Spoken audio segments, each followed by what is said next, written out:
Brown. I got. Anyway, welcome everyone. I hope you've all had a enjoyable summer. Before we start, I like to our hearts go out to James Smith Cree Nation. As we've been reading the paper, it's been a horrible incident that's happened there and in the surrounding community. So our hearts go out to them. I actually had a chance to. I've been in that community a few times. They're part of a Prince Albert Grand Council, so I've had a chance to be on the community. So actually, it's a beautiful community, and so hopefully the issue be resolved, and the police can deal with that, and the people can move on and heal. So that's really a incredibly sad situation. So um, anyway, so we are going to run a series of webinars starting today. We're going strong till December. We also have a series of pre-recorded webinars which we'll be posting, and you'll be able to click on and ask for those copies as well. So that's my update. Today we're having one on authority having jurisdiction and how to draft bylaws related to the authority having jurisdiction. Last year in the spring, we had a webinar already on authority having jurisdiction, a bit of a high-end, high-level discussion. Generally, our webinars go for an hour. I think that went almost close to 2 hours. And I really think this is the elephant in the room. You know, we and I get a lot of inquiries about how come our homes aren't sustainable? How come the homes don't last longer than 6 years? Why can't we get contractors coming into our communities to do our work? Why is our work that's being done not meeting codes? The big question I get, what's the process to build in a First Nations community? Are plans signed off, and what are those requirements?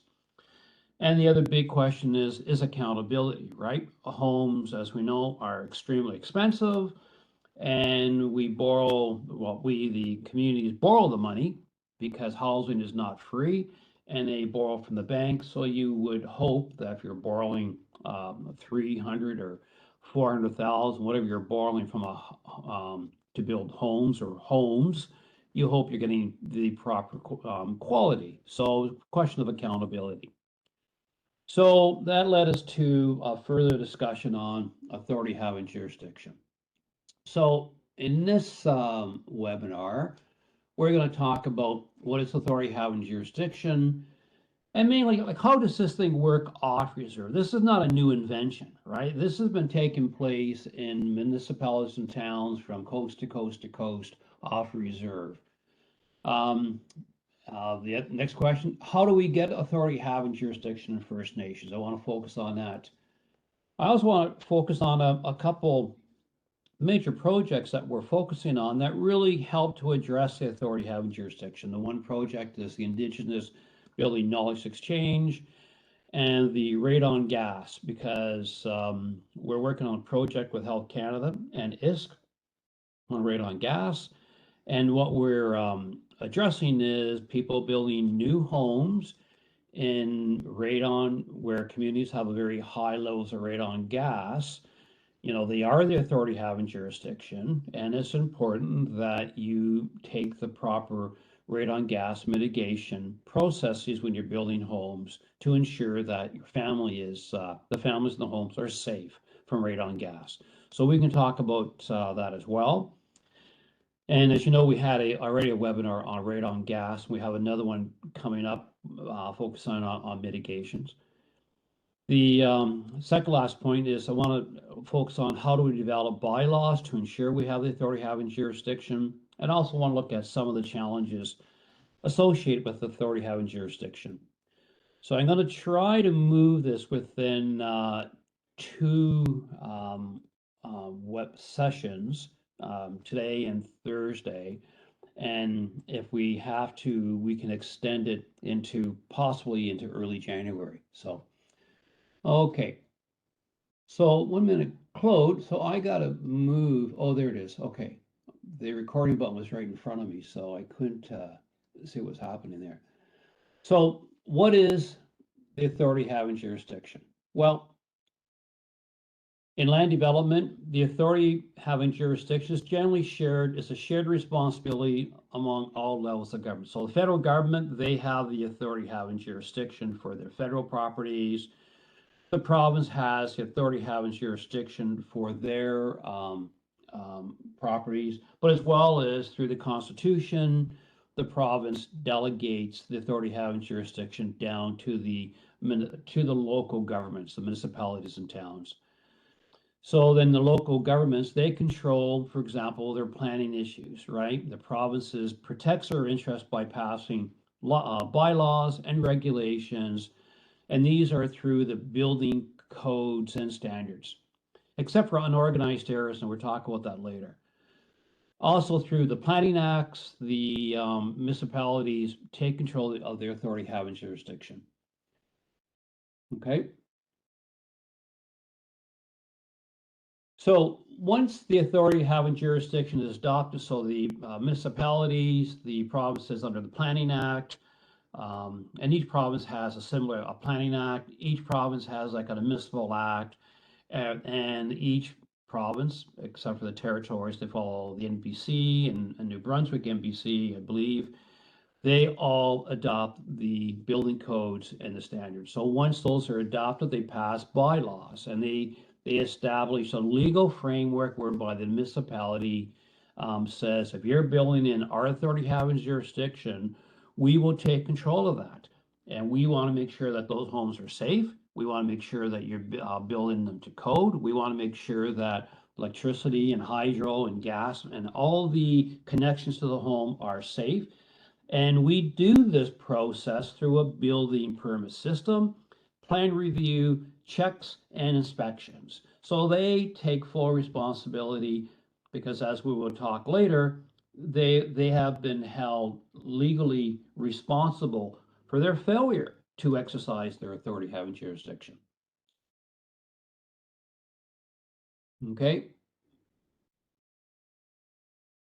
So in municipalities, towns, they're given the responsibility to enforce the standards and codes.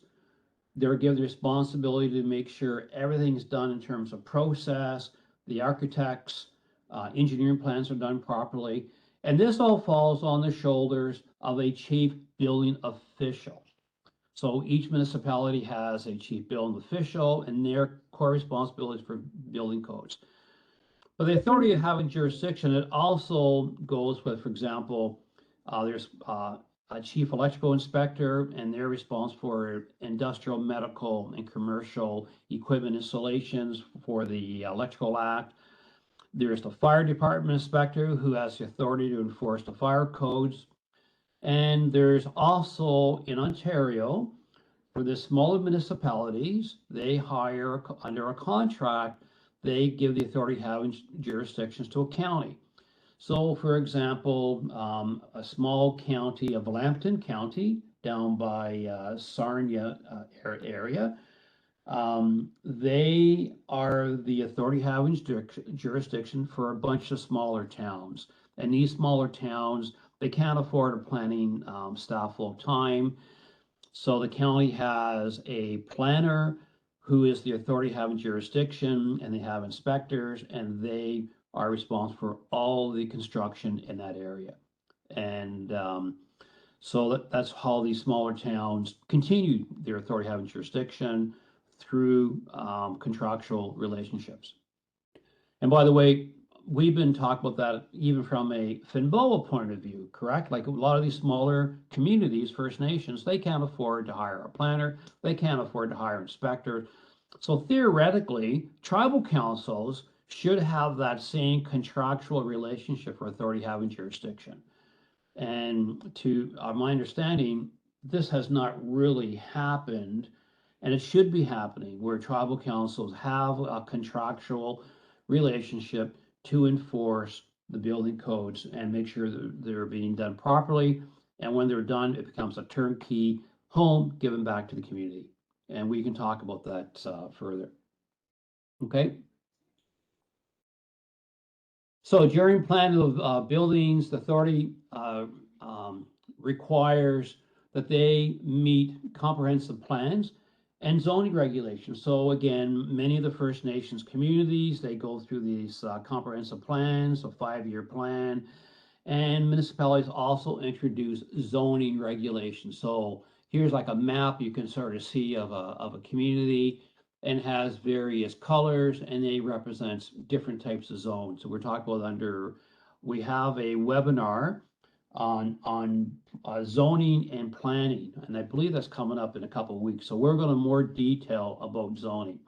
Suffice to say, municipalities, they all do comprehensive plans, and they all have some type of zone requirement to say schools will be built in this area, light industry will be built in those areas, residentials are in this area, wetlands nobody can build, they will become parklands, and highways will go over here. So there's a number of different types of zoning requirements, and we can talk about that more under the planning and zoning webinar. Okay. So how do municipalities and towns get their framework? Well, as I mentioned, you have provincial legislation, gives the municipalities their authority having jurisdiction, and this includes specifically and focusing on building, they're responsible for infrastructure, housing, they can do control over animals, they can do building locations, land use planning, parks, recreation, solid waste management, they also can do fire. It varies. Again, I'm just focusing on the building side, but municipalities have total control on all activities that happen in on their properties. So I want to look at the two that impact us mainly. The first one is building safety codes and land use planning. Okay, Claude. So off reserve, building safety codes, these are done through provincial municipal acts or building acts. Again, the provinces through the Constitution, the feds delegate to the provinces enact a piece of legislation, and through this legislation, municipalities get to carry out their activities through a municipal act and planning act. This is their authority having jurisdiction. The main purpose of these statutes are to sanction and adapt the provincial codes. So the National Building Code is not legislation, they're guidelines, and a lot of the provinces adapt the National Building Code, make some amendments, and they pass their own provincial codes. And what happens that this becomes the guidelines or the requirements of how homes are to be built. Again, these are minimum requirements. Municipalities can provide additional standards to their homes. For example, if you're in a wind, they can have a higher requirement for wind. If you're in a rainy area, they can have other requirements. Several provinces have set up bodies. So for example, Alberta, there's the Safety Code Council of Alberta. FNNBOA works closely with them on a number of different projects. And there's also the Building Standards Boards in Manitoba.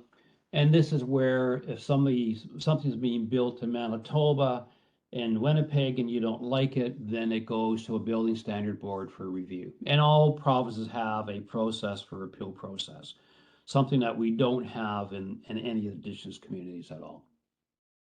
Okay. So land use planning. Each provinces, they've enacted a planning act, except for BC, where their planning is part of the municipal acts, which sets out the process where municipalities can plan, and they establish planning advisory boards. So these boards provides the counties on how they want to plan, where they want to put their recreation facilities, where residentials need to be built. All these acts establish some form of consultative process, which ensures that the public has input to the process of the zoning and how land use policies are developed. Power is also conferred to individual municipalities regarding zoning, subdivisions, and building standards. So in these cases, municipalities, again, they take more control on their zoning where the smaller ones don't. Again, we have provincial appeal boards and where they can adjudicate and they can settle disputes for any land use planning activities. Okay. We also have in the provinces, which are called unorganized areas. So these are generally where there's no county or regional municipality level, and includes First Nations, where there's no county that takes on the responsibility for building permits. These are also called the unincorporated areas. So these are basically remote areas that are not on reserve. They can be, many of them, border reserve areas. And this is where the authority having jurisdiction is given to the province. So the province has to improve some of these permits. But the big question is, how are inspections being done?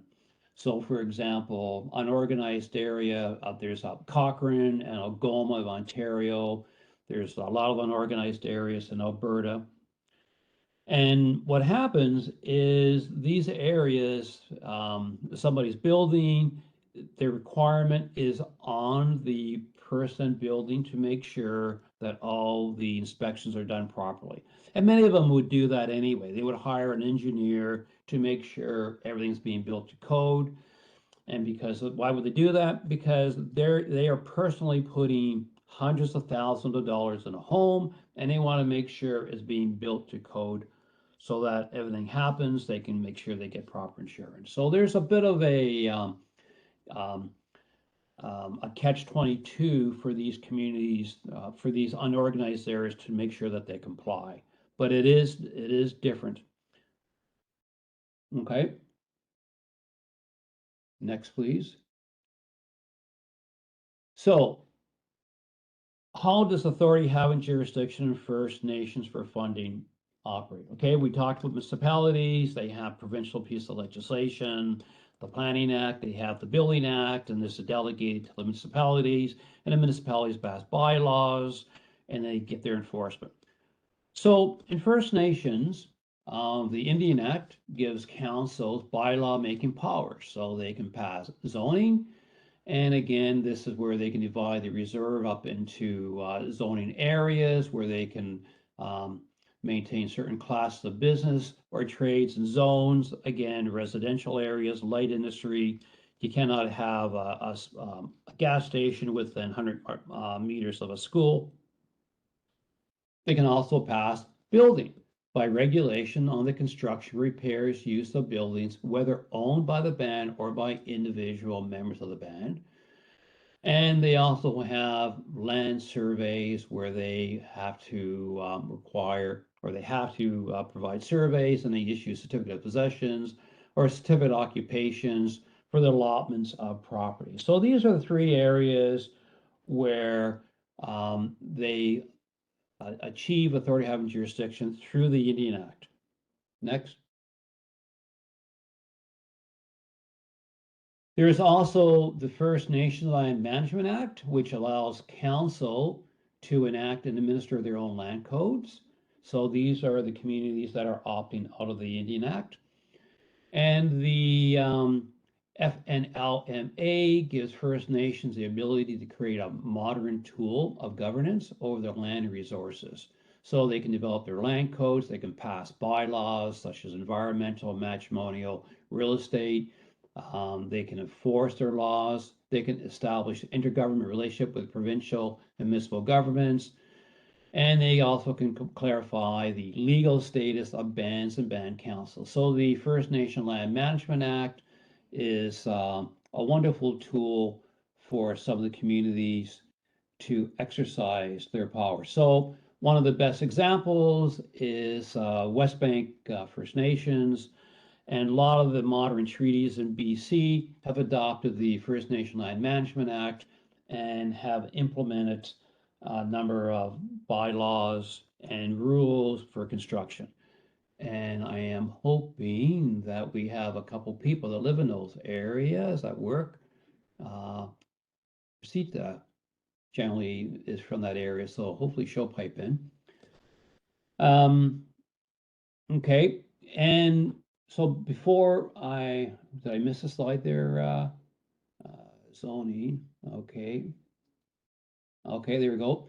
So I want to focus on these three areas, zoning, bylaws for building, and surveying. But let's go, Ben, under zoning bylaws. So again, chiefs and councils, they can establish land use. They can locate where commercial, residential, industrial, and where industrial and conservation zones. In communities that are in near lakes and rivers, they can establish cottage sites, they can protect their forest, campsites, so they can take on exactly how they want to have any construction or ornaments or behaviors occurring in their communities. They can zone for those through zoning bylaws. It's important because they can establish the standards of how their land can be used and how it will be developed. It's particularly important because it determines how homes are constructed. So if we have a zoning laws, we hopefully don't want residential right beside an industrial piece of property. I've been in some communities where they don't really have zoning bylaws per se. And in this case, a family received their certificate of possession to build a home. And he built the home. And the neighbor on the left decided to open up a business to recycle batteries, to take out the lead and some of the byproducts out of batteries. And the neighbor to the right of him decided to open up and make a plant to manufacture tobacco and to sell tobacco to the right of him. So these were his immediate neighbors. And when he went to council, council said, you know, how can you allow this to happen? There should be zoning. And the council came back and says everybody has their certificate. They can do what they want on their own property. So that sort of raised the issues of why doesn't this community have zoning? And so it left a bit of an issue because the same community, because they didn't have zoning, they were unable to provide proper infrastructure to the homes because we didn't have proper setbacks. And if you don't have proper setbacks, you can't run infrastructure. So it left a bit of a quagmire for this community on how to move forward. So there's a map of, I don't know if you can blow that up a bit, but basically, can we blow that up? Try it one more time. I guess not. So this is a map of, I believe it was Whitecap, First Nations, and yeah, Whitecap Dakota Council. They passed a land use plan back in 2014, and you could sort of see by the color codes of how they were planning to use their land. So for example, R1, which is a very light green, was for residential for small lots. They have the other darker yellow for residential large. The red area was called resort commercial areas, and commercial industrial. Agriculture was the lighter green. So you can sort of see they went through and divided how their community was being planned and how homes were going to be built accordingly. So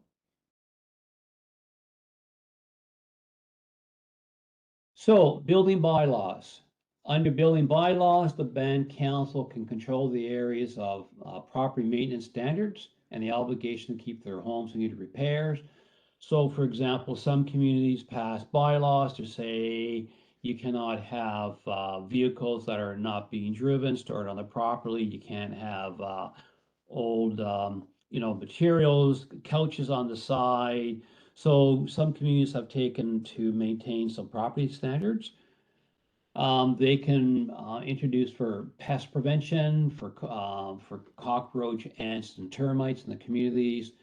They can also do for fire safety and protection, including fire resistance ratings. So they can say we want better fire rating for homes. So for example, some communities that are in have forestry, they can require that they have metal roofs and no longer use shakes and shingles or asphalts because of the chance of burning. So they can also introduce thermal insulations to comply with the National Building Code and National Energy Codes. They can introduce building standards that comply with the National Building Code and the National Fire Code, all within a jurisdiction. They can also say how cottages are going to be built in your community. So they can say, if you're leasing these lands, we're going to say that's fine, but those cottages have to be built to the standard, and the well has to be this, this, and this, and so you can set the requirements. Because why? You are the authority having jurisdiction, and if something happens to that cottage, ultimately the community becomes responsible. And again, you can require smoke and CD detectors in the homes. So the third one is land surveys. So the band council can control how property is developed through land surveying. And this is where you register the certificate of possessions or certificate of occupations. And this is where you have some idea. Now, what happens in land surveying, which a lot of contractors ask the question, we're building this home for this community, this member who has a CP, who is responsible for the surveys and where the surveys stored. So generally they're stored at the chief band council, but I believe they also have to be registered with the federal government, and they hold control on those papers. Okay. So let's compare the authority having jurisdiction between on and off reserve. So first of all, let's look at the authority. Well, on reserve, you have the Indian Act, you have modern treaties, you have comprehensive funding agreements. So if you receive a comprehensive funding agreement, it will also say that you must build these homes or construction to the national building codes. And what happens is that the councils need to pass bylaws to give themselves the authority. And we know through our reviews, very few communities actually exercise their authority having jurisdiction, because very few have passed bylaws to do that.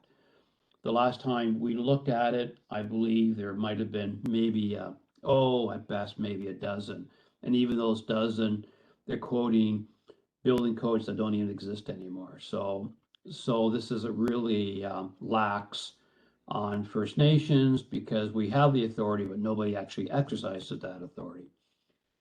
Off reserve, there is a very strong legal structure. We have provincial acts, municipal acts, and that's actually pushed down to the municipalities, and the municipalities pass all their bylaws and all their rules and all their regulations, and they administer their building codes accordingly, right? They make sure they collect fees for their permits, and those fees that they collect pay for the building department. Matter of fact, most municipalities and towns in Canada, through their building permit system, sustain their own business through the permit system. So they're not even being paid through the tax base.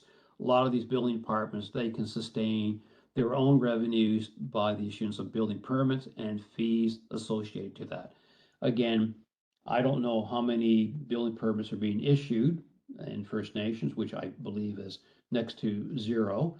And those that are being issued, I think there is a nominal fee that's being built or being charged. So if a lot of communities charge the fee, they would have a very big and important building department because they'd be self-sustained through the building permit systems. All right. Role of the authorities. Well, in First Nations, it's generally undefined, right? Some communities have bylaws, others don't have bylaws. But off reserve, they have an official chief building official, right? He has a title through the municipality, and he enforces the act, and his roles and responsibility are clearly defined through policies and procedures. So again, on reserve, how many people are chief building officials on reserve? Again, I'm just trying to think through FNNBOA, and I don't know if anybody has that so-called title of chief building official or chief building officer. So we lax on that requirement. Okay, another authority having jurisdiction, how it functions through building permits. So very few or no building permits are issued in First Nations, and contractors are left on their own to do as they please, right? Or the question we get called for, I'm thinking of tendering these new homes that are being built. Can you explain to me the building permit system? And we say there's none. And next thing you know, the contractor says, well, we're really busy. We don't need the headache. We don't want the hassle. We don't want the liability. They move on. So off reserve, pretty clear cut. They have a client, or the agent, they're architects, they submit applications to local building officials, they review them, they verify them, they look to make sure the stamp is done properly, they make sure all the declarations are signed.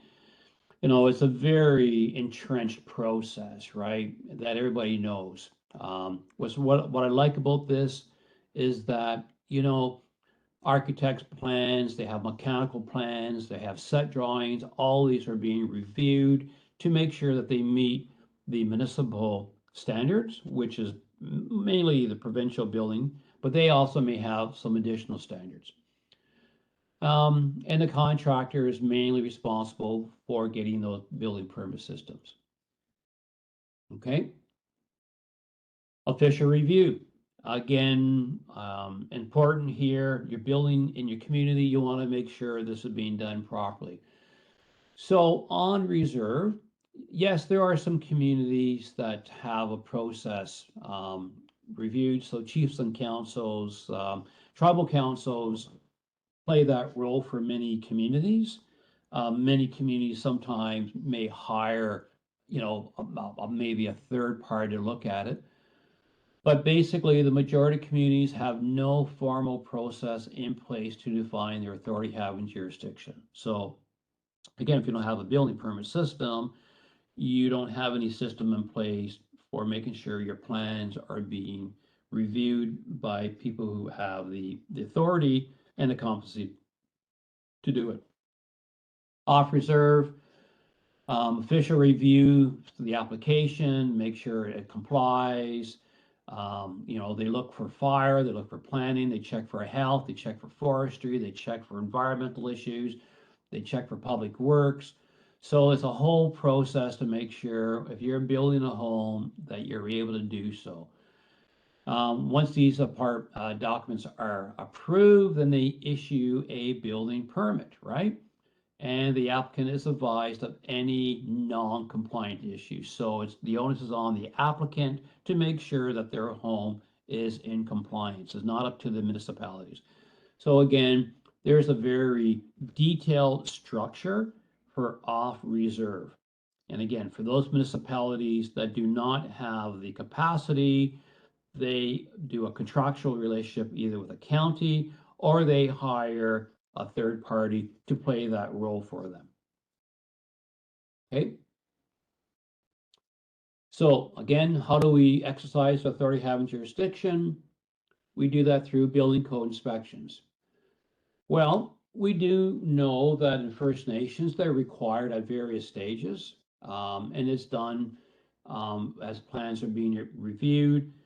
The challenge with on reserve, which is a big discussion we have, do you review for building code compliance or do you review for progress payments?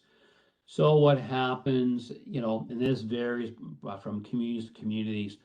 Suffice to say that the inspections are done generally for new construction, but seldom are inspections done for homes that are being renovated. And that's a whole other kettle of fish that we've always talked about in FNNBOA, is that new renovations are not inspected. Off reserve, doesn't matter if it's new or renovation, you're required to get a building permit, and a building permit requires inspections, and they carry out that because that's their responsibility. So when I was doing a renovation at my house, I had to get a building permit, which my contractor did, and we had the building inspector come to look at, make sure it was being done, renovated. I like that because it was a double check to make sure my contractor is doing it properly, but as well as municipalities want to make sure that their authority having jurisdiction is being exercised because they're responsible for it. Okay. All right, enforcement on reserve. This is a very good discussion we have among our members, and generally our inspectors through moral suasion say, if you don't fix it, you may not get paid. But we don't have any bylaws.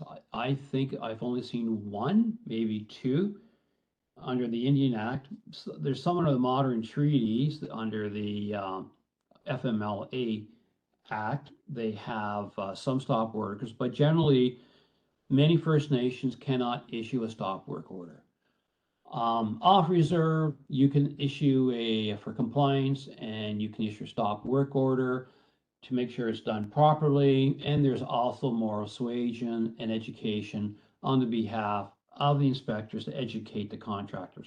So there's a real common element there between on and off inspections, is that the inspectors are basically providing education, on make sure that things are being done properly. Okay.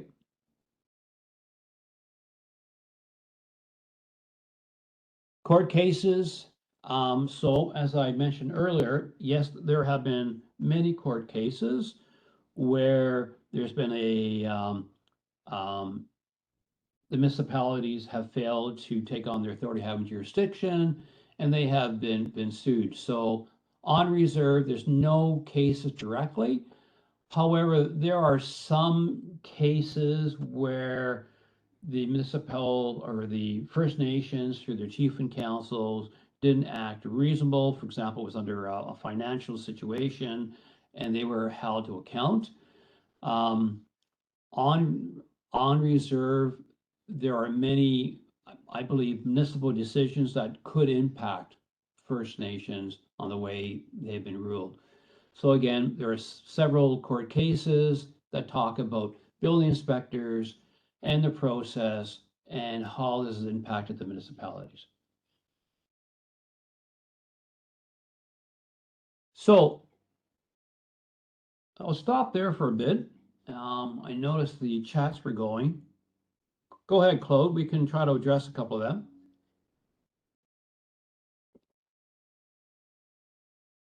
Okay, I think Rasika had a bunch of comments. Rasika, are you available to maybe discuss a few of your points there? Hi, can you hear me? Yep. Okay. Yeah, so I guess it's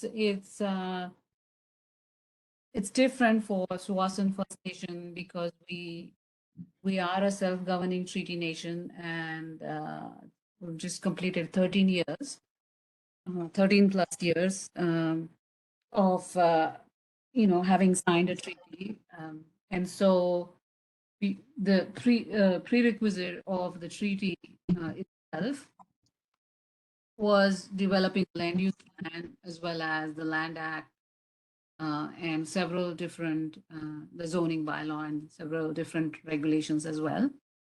And so, once the treaty was signed, we took charge of, not just the lands that needed development and, other community planning initiatives, but also the traditional territory, which extends beyond the plan. So, there are some water rights and other things. But for nations that have not signed a treaty, it would be different. And it is challenging, as I've heard, that there's more than 600 plus indigenous communities across BC, of which only, I believe, only 50, around 50, are in the process of like overall process of treaty negotiations, and on the journey of actually, negotiating and then arriving at an acceptable agreement. And I believe only sort of 600 plus communities across BC. There's like hardly 25 who have actually signed a treaty. And so some may believe that there are pros and cons of, being a treaty nation or not. I think for Sawasan First Nation, it has been a very enriching experience because, a lot of these checks and balances, like the Governance Act, the Land Act, the Land Use Development Act, the Land Use Plan, the Zoning Bylaw, and many other regulations are in place, which help. They're strong tools to manage the development, make sure the members are safe, actually have a very elaborate lands department where we do have 2 building officials, along with planners and engineering staff and all that. But building officials, so there's one building official who does the approvals, and we have to follow the BC code because we don't have a TFN code, but that's a provincial code, and it deals with safety of all kinds of buildings that are built. And so we have one building official who does single family building permit approvals and inspections and everything. And then we have another building official who does most of the multifamily, commercial, industrial, and institutional.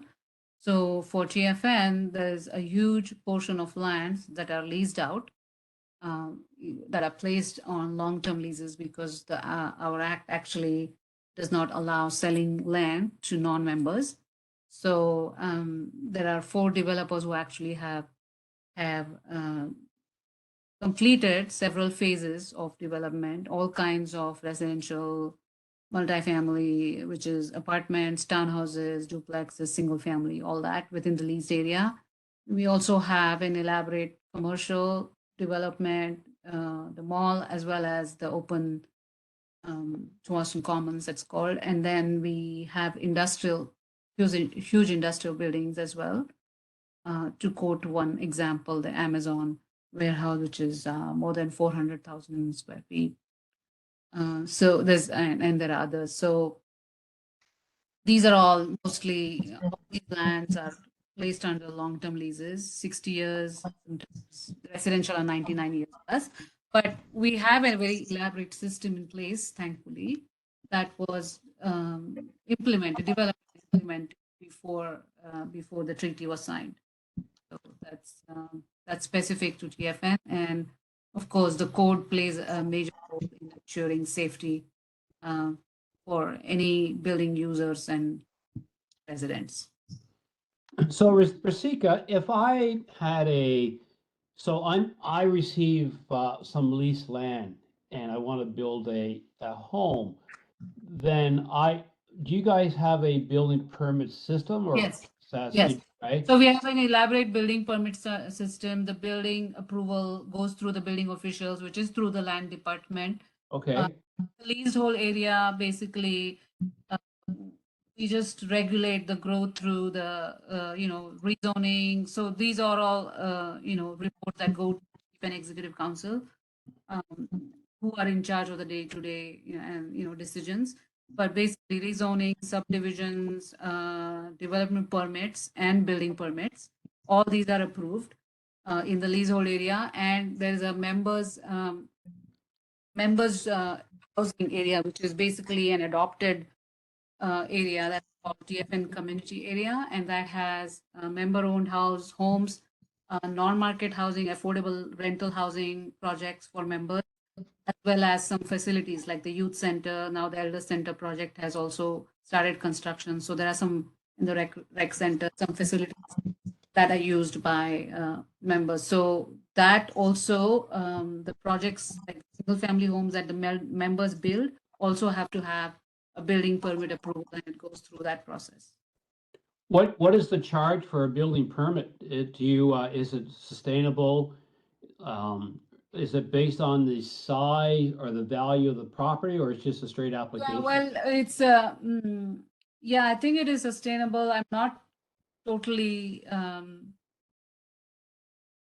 sure.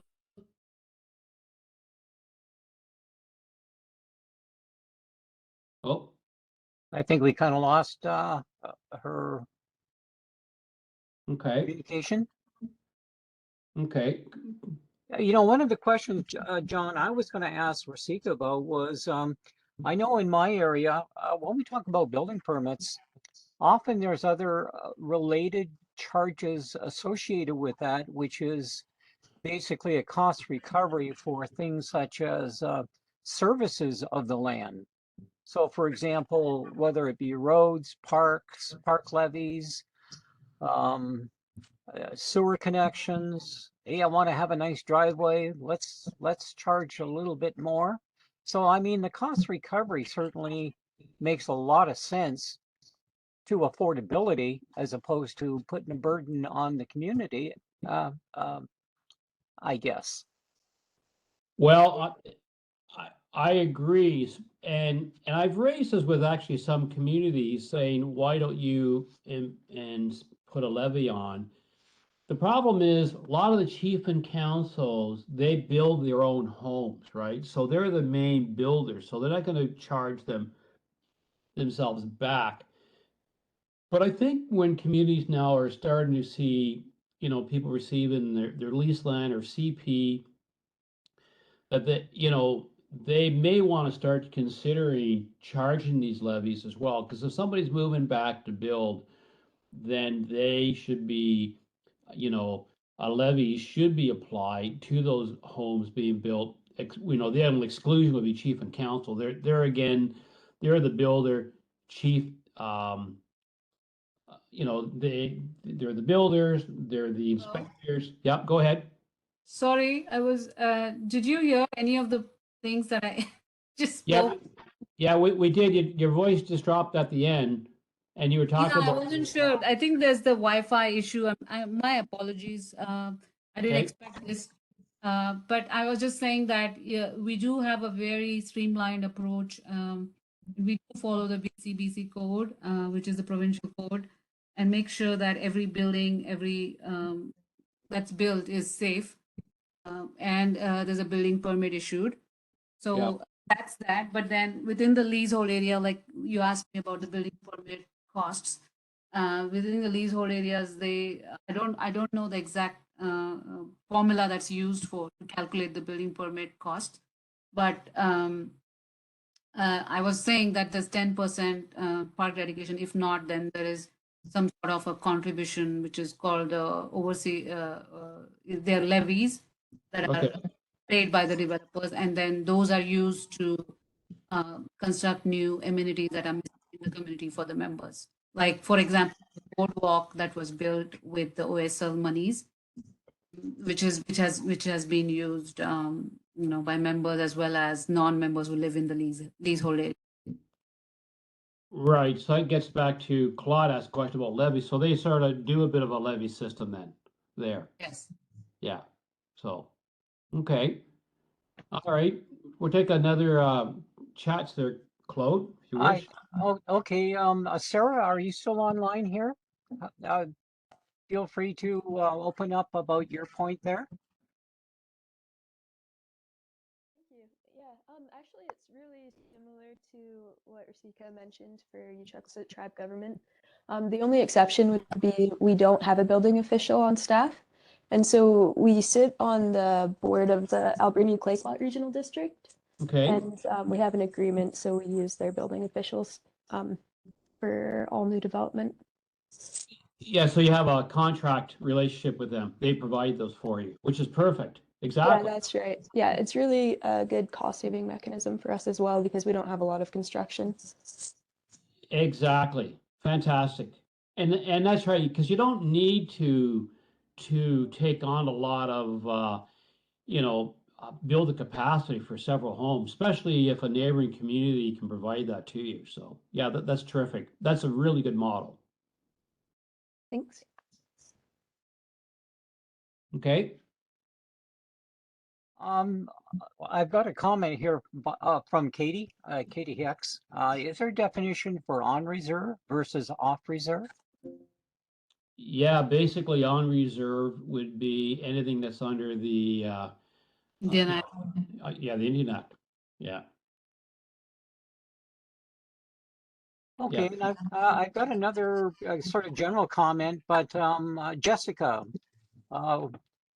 her First Nation community has a land code. Jessica, would you like to talk about that?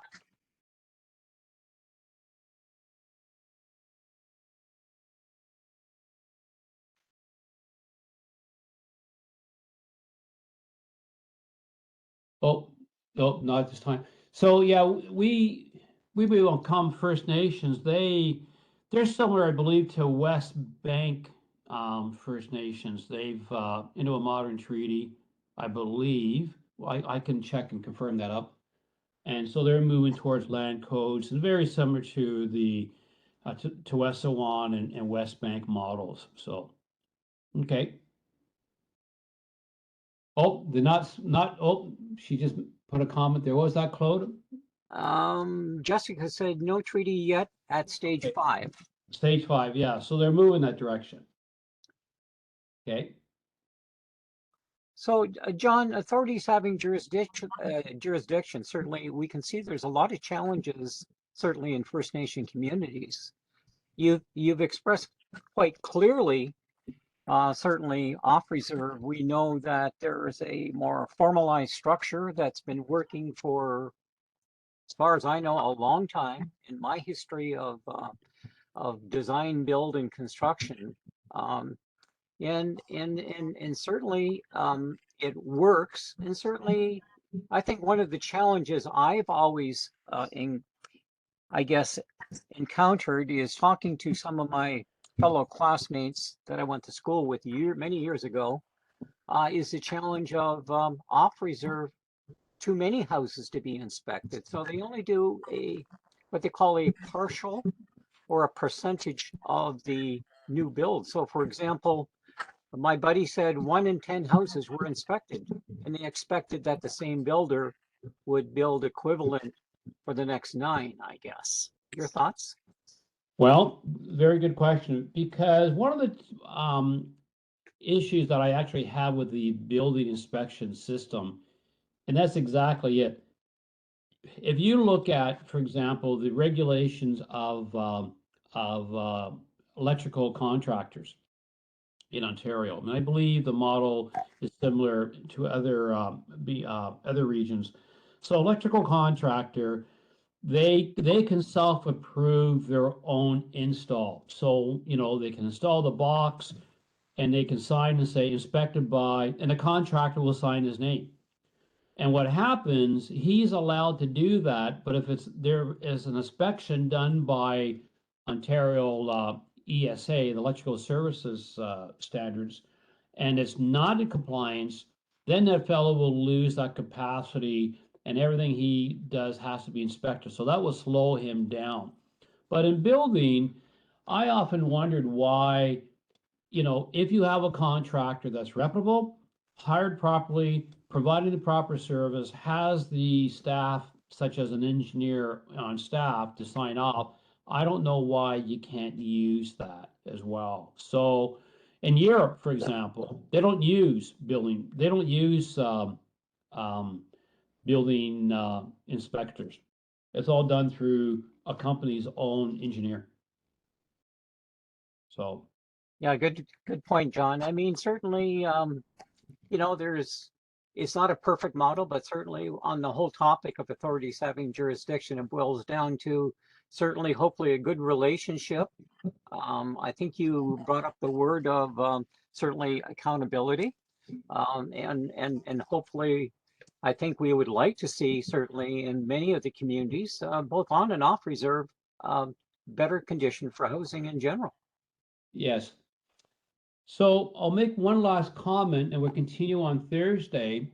But the big comment that has been raised recently, and that is, do your bylaws and communities acknowledge the electrical code within their provinces? So, for example, one of the questions I've been having and discussions with the provincial electrical authorities is they're assuming when they attached a meter to the house, they're assuming that that home has been built to building codes, it's been signed off, and there's been a series of inspections. So when they put that little meter on and bring juice to the house, all that approvals have been done. That's not necessarily the case in First Nations. And that's the discussion I'm having with them. So I just thought I raised that because that's now becoming a big challenge on who then becomes responsible to make sure that that power going to the house is safe and secure. So I'll leave it at that unless there's any other comments, and we can pick up on any quick discussions. If not, we'll follow up with 25 on. So there was a last question there. The ESA again. I'm missing those chats because of my screen here. Yeah, Greg, exactly. We need to follow electric codes to connect to the grids. Correct. So, all right, let's hold that for now, and we'll pick up on Thursday. Thanks, everyone. Thank you. Thank you. Thank you. Thanks.